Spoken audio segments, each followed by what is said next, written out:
Donc voilà l'adresse importante que vous devez copier-coller, non, que vous devez taper vous-même en fait, dans la barre d'URL d'un navigateur et vous arriverez vers le serveur.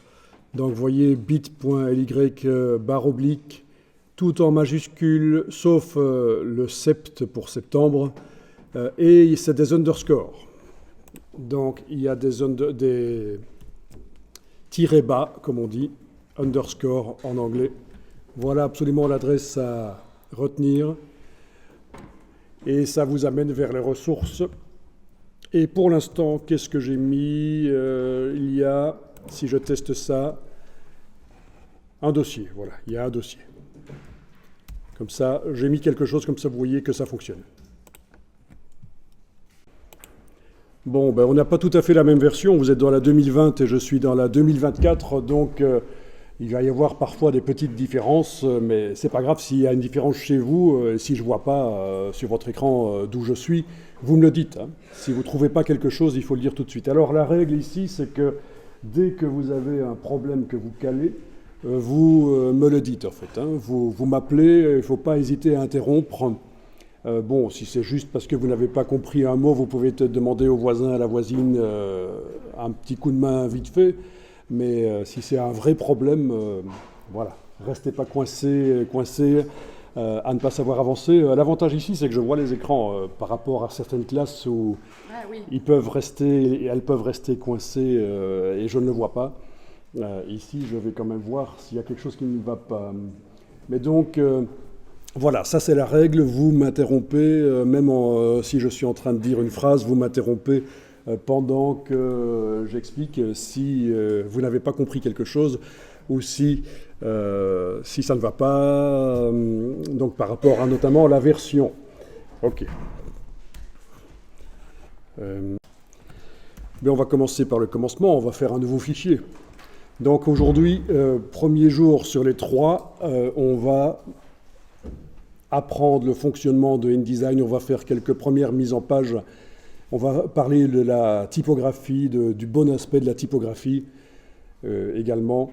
Et pour les jours suivants, on va procéder comme ceci, parce que c'est très peu, 3 jours. Hein. On va procéder comme ceci. Je vais, pour les jours suivants, vous fournir un document de départ modifiable.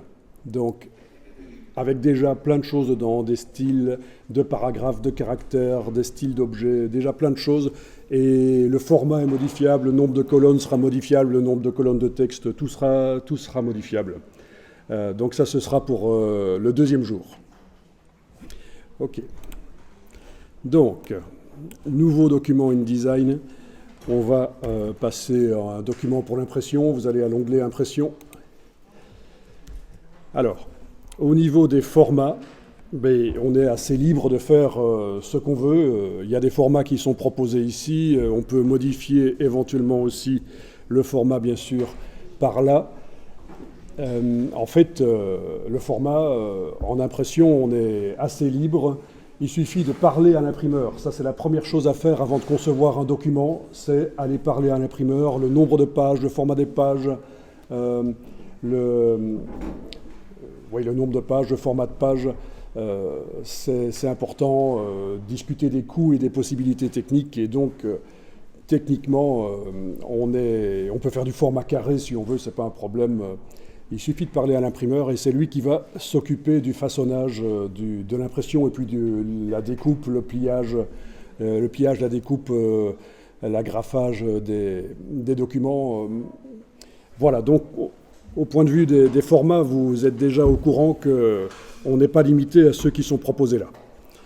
Alors, format A4, vous connaissez tous et toutes, c'est le format des photocopieuses en fait. On est d'accord. Donc ça, c'est le format qu'on reçoit quand on reçoit un document de l'administration. Donc c'est pas l'idéal parce que c'est associé à des choses désagréables en fait, ce format. Donc, moi je conseille, quand on fait une publication, et vous allez voir les magazines que vous lisez peut-être, que vous avez dans les librairies, ils ne sont pas au format A4. Ils sont dans un format différent et généralement c'est plus carré. Donc on va passer directement à un format américain. Et là vous voyez la différence au niveau de la hauteur, en fait. Par rapport à la 4, ça n'est pas la même hauteur. La largeur est légèrement différente aussi. C'est un format plus carré. Donc choisissez format lettre. Bien. Est-ce que vous connaissez déjà Illustrator ou Photoshop? Photoshop, vous connaissez? D'accord. Vous connaissez la différence? Donc ça vous dit quelque chose. RVB, CMJN. J'espère bien. Voilà. Donc création de couleurs par mélange de... De quoi? Oui, mais c'est quoi?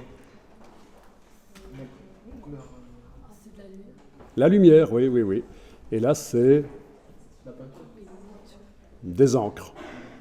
Des encres qui sont transparentes et qui se superposent, voilà. Bon, si vous voulez, je vous donnerai un petit document qui vous explique concrètement comment ça se passe au niveau des encres. Pourquoi ça crée de la couleur comme ça. Je leur ai donné cours de rhétorique. Et donc, j'ai un document qui va un peu plus loin que de dire que c'est de la synthèse soustractive. Je montre vraiment qu'est-ce qui se passe au niveau de la lumière, parce que les encres sont des filtres à lumière, et le papier est un réflecteur. Et donc, il se passe des choses... mais donc, peu importe, voilà. Et donc, vous savez que dans Photoshop, vous pouvez faire des images RVB ou CMJN. D'accord. Bon, mais qu'en est-il de InDesign?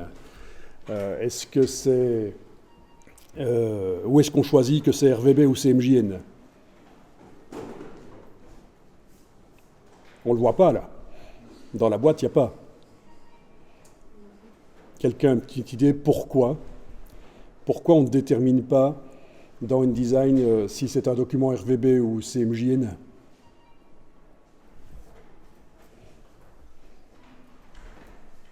Bon alors, InDesign c'est particulier, c'est un logiciel qui permet de faire des mises en page avec des choses qui viennent d'autres logiciels, de Illustrator, de Photoshop.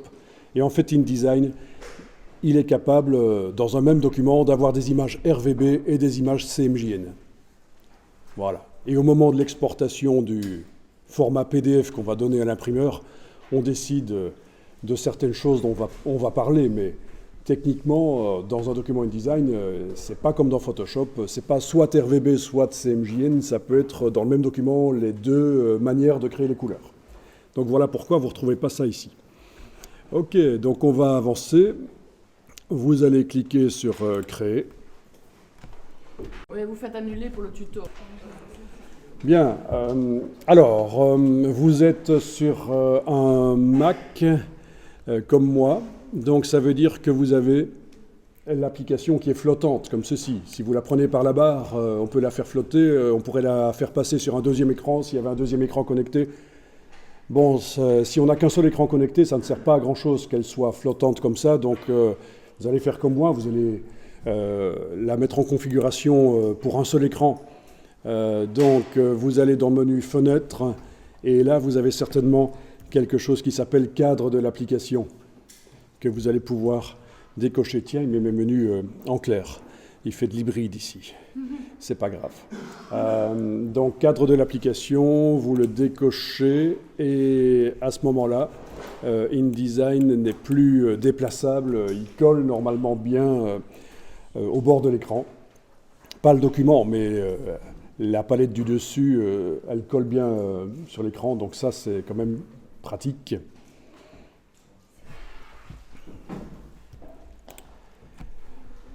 Alors ici, il y a des palettes sur la droite, on va les faire disparaître.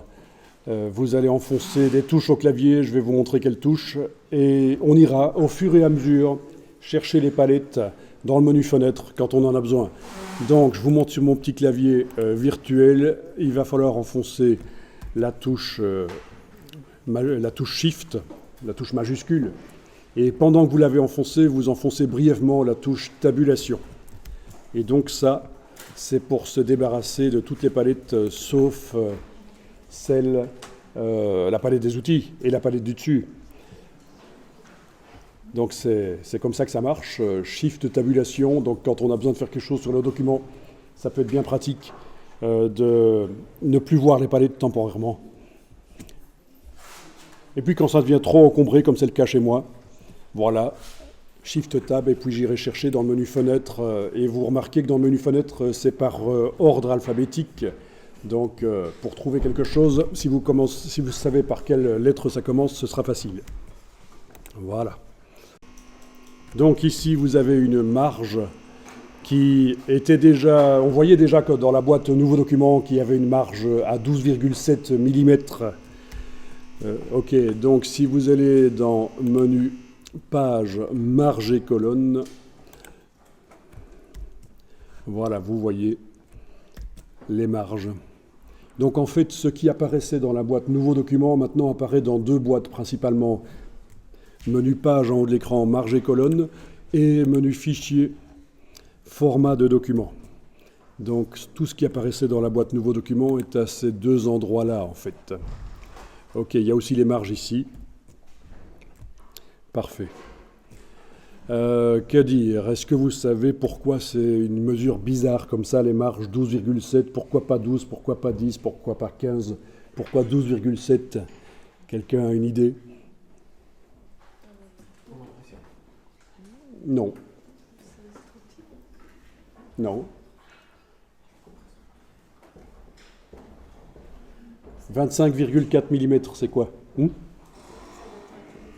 Non, je vous le dis. Donc en fait, on retrouve le pouce anglais. Vous savez que les mesures impériales, les Américains, les Anglais ne mesurent pas en centimètres, c'est en pouces par exemple. Hein, voilà, il y a les pouces, les pieds, etc. Mais voilà, c'est un demi-pouce anglais. Voilà, ça explique pourquoi c'est 12,7. Parce que c'est la moitié de 25,4. C'est un demi-pouce anglais. Bon, de temps en temps, dans le monde de l'impression, on retrouve les mesures anglaises.